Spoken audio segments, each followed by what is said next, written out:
চলে আসি কর্কট রাশির প্রেডিকশনে।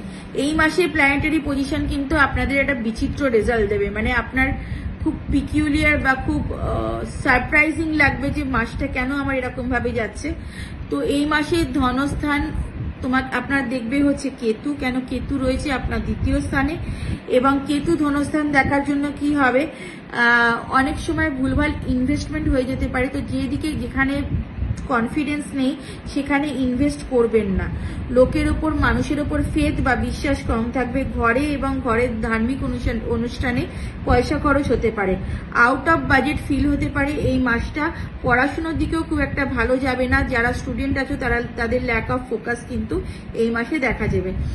তো এই মাসের রেমেডি কি, গরুকে সবুজ চারা বা ঘাস খাওয়ান, স্লে ডগকে দুধ রুটি খাওয়ান। আচ্ছা, স্লে ডগকে যখন দুধ রুটি বলছি, রুটি না হলে ভাত দিতে পারেন, ভাত না হলে পেডিগ্রি বা ডগ ফুড দিতে পারেন, কিন্তু দুধটা যেন কনস্ট্যান্ট থাকে। তো স্লে ডগকে ডেলি দুধ রুটি খাওয়ান বা দুধ বিস্কিট খাওয়ান বা হোয়াট এভার উইথ দুধ খাওয়ান। প্রতি মঙ্গলবার হনুমান মন্দিরে মিষ্টি ভোগ দিন এবং সেই মিষ্টিটা মন্দিরের মানুষদের মধ্যে ডিস্ট্রিবিউট করে দিন। নিজে ওটা খেতে যাবেন না, ডিস্ট্রিবিউট করে দেবেন।